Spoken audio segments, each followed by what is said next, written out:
Amis du filet de la mécanique, bonjour. Aujourd'hui, nous allons faire la vérité sur Veritas. Ha ha ha, je suis drôle. Non, un petit peu de sérieux. Alors, Veritas, qu'est-ce que c'est? D'où ça vient? C'est quoi? Alors, Veritas, c'est des machines que l'on croise de plus en plus, hein. On a des modèles mécaniques, on a des modèles électroniques, il y en a vraiment pour toutes les bourses. Et la question est de savoir si c'est qualitatif, si ça vaut le coup d'investir là-dedans ou pas.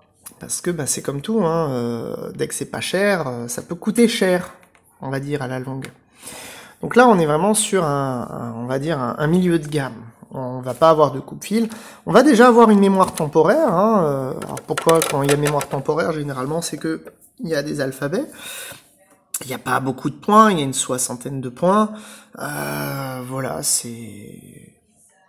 a l'air plutôt intéressant comme ça de premier abord. On est sur un crochet horizontal, donc qui tourne toujours, qu'il faut que je resynchro, puisque là la synchro elle a sauté, la personne a un petit peu fait trop d'épaisseur.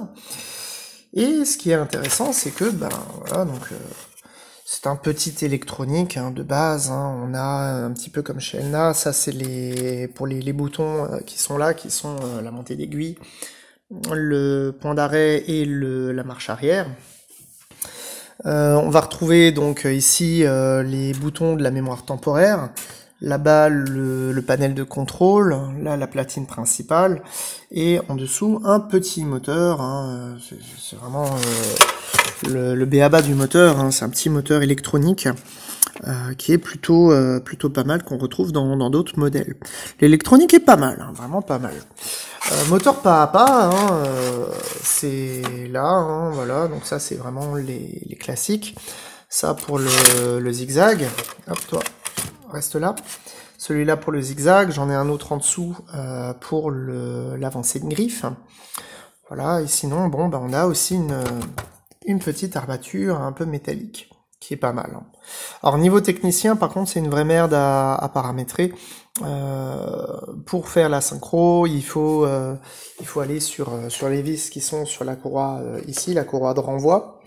Et après le crochet, il est encore accessible. Ça va, c'est vraiment pas mal. Voilà, donc petite machine, c'est assez intéressant, hein, ça a l'air plutôt qualitatif. Là où je vais en fait choquer du monde, c'est que Veritas, aujourd'hui c'est vraiment un truc à part entière. Hein. Voilà. Pour vous montrer, hein, ça c'est le site de Veritas. Hein, voilà, Veritas, attention copyright.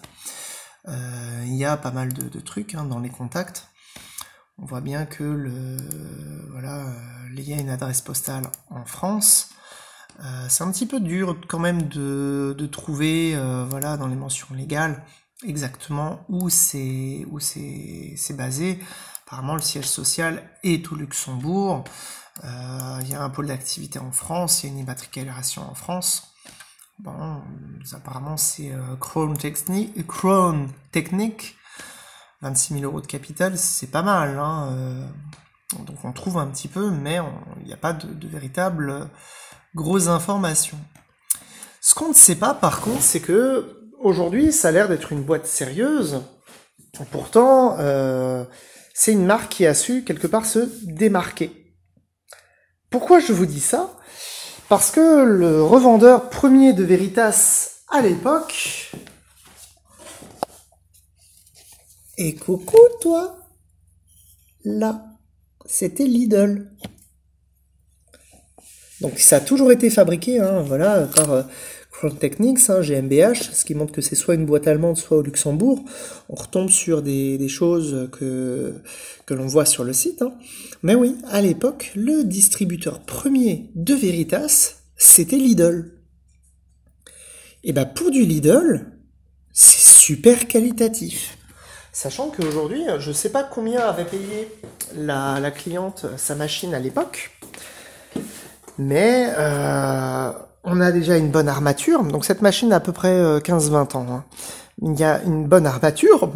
Le système de crochet est déjà un système de crochet qui est assez performant. On a des réglages un petit peu chiants au niveau technicien, Mais franchement, ça va, quoi. Si maintenant je vais essayer de la coucher. Hop là.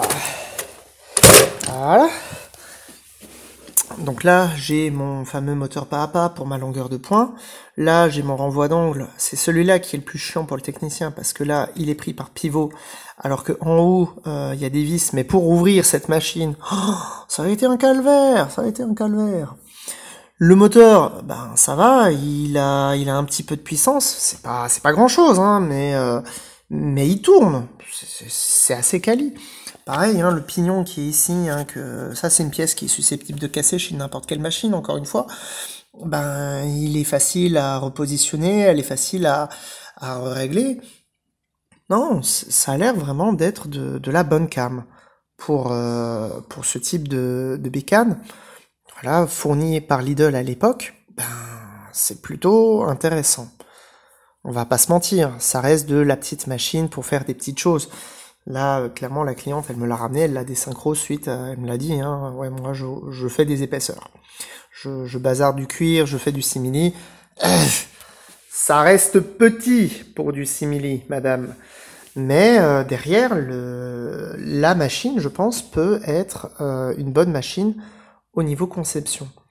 Alors aujourd'hui, hein, j'ai regardé sur le site, hein, je vous invite à le faire aussi, des modèles, on va dire, équivalents à celui-là, sont aux alentours des 550, 600 euros. C'est déjà pas mal. Quand on sait que la petite, oui, toi, je te vois là, ma petite 530, elle est à 700 euros. Ça fait de la bonne concurrence, on va dire. Ça fait vraiment un truc un peu en dessous. Il y a les mêmes fonctions. Après, encore une fois, hein, les alphabets, ça sert à rien sur une machine à coudre. Mais bon, sauf si vous faites beaucoup de patch. Mais ça fait vraiment une machine intéressante. Maintenant, on va remonter. Parce que là, c'est bon, il faut que je refasse la synchro. Et après, ben, je vais vous montrer ce que ça donne en performance. À tout de suite. Voilà, alors on est de retour.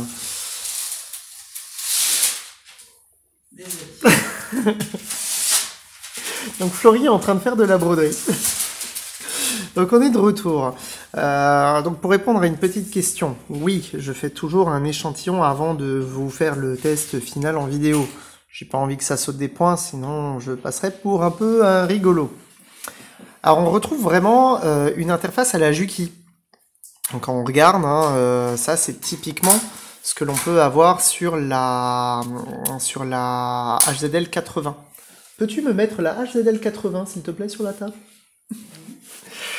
Donc vraiment on retrouve un petit peu ce truc-là avec, encore une fois, pourquoi il y a direct? Parce que il y a aussi l'alphabet. L'alphabet que l'on va avoir ici, pattern, alphabet et direct. Donc on se rapproche vraiment, hein, d'une HZL 80 de Juki. En termes de performance, encore une fois, hein, c'est de la petite machine. Donc c'est un petit peu lent au démarrage. Et voilà, ça tourne bien. Hein. Ça tourne plutôt bien. Donc encore une fois, hein, je peux définir un positionneur, aiguille en haut, aiguille en bas. Ça passe, quoi, ça passe. Hop, pareil en zigzag, zigzag triple. Alors ça par contre c'est infernal. Dès qu'on fait les bip bip bip, par pitié, réduisez le bruit de vos machines.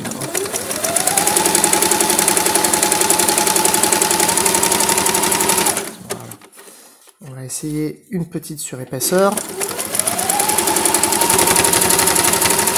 Voilà, on entend que ça commence à tapoter, mais sinon... ça va, ça coud, on va dire, ça coud. Donc encore une fois, hein, au niveau de l'affichage, hop, Cocomiko, on est très très proche, hop, de ce qu'on a chez Juki. Même le pied, hein, quand on regarde, là, elle nous demande le pied T, c'est le pied normal. Donc là, HZL 80, on retrouve un petit peu le même type d'interface. On a par contre la mémoire qui est chez Veritas de ce côté-là. Les boutons ici, c'est les mêmes. Bon, chez Juki, maintenant, il y a le Start and Stop. Peut-être qu'il y a 20 ans, ils ne maîtrisaient pas le Start and Stop. J'ai un doute. Mais bon. Et sinon, donc oui, on a vraiment le le même type d'interface. On n'est pas dépaysé par l'interface. Donc je pense qu'il y a beaucoup d'inspiration au niveau de Juki, hein. Quand on regarde, c'est voilà l'accès direct. Voilà, il y a vraiment un nombre de points assez intéressant, on va dire. Voilà, mais ça reste de la petite machine pour faire de la petite confection. Pas pour découvrir la couture, hein. Encore une fois, là on ne va pas être sur les Lidl actuels. Là clairement les Lidl actuels, je vois. On va en parler un jour. D'ailleurs, je lance un appel. Si quelqu'un veut se débarrasser d'une Singer Briance, vraiment le modèle Singer Briance, pas un autre, j'en recherche un, même en cadavre, même qui ne fonctionne pas, pour pouvoir faire une anatomie comparée avec les machines Lidl. Parce que Singer Briance, c'est les Lidl. Littéralement. Donc si vous achetez une Singer Briance à 500 et quelques euros, c'est que vous vous faites avoir. Pensez-y. Vraiment, pensez-y. Mais là, ouais, on retrouve pas mal d'architecture Juki. J'aurais dû regarder sur la platine quand elle était démontée. Juki estampille, en fait, chacune de ces platines avec le logo Juki. Mais voilà, là, on est vraiment sur de la petite machine utilitaire qui est pas trop prise de tête. Si je trouve le prix, je vous le mettrai plus bas dans les commentaires. Mais sinon, voilà, c'est une machine vraiment pour faire de petites choses. Voilà, je vous souhaite de très bonnes fêtes de fin d'année et puis on se retrouve à la rentrée pour, je l'espère, d'autres vidéos. Ciao!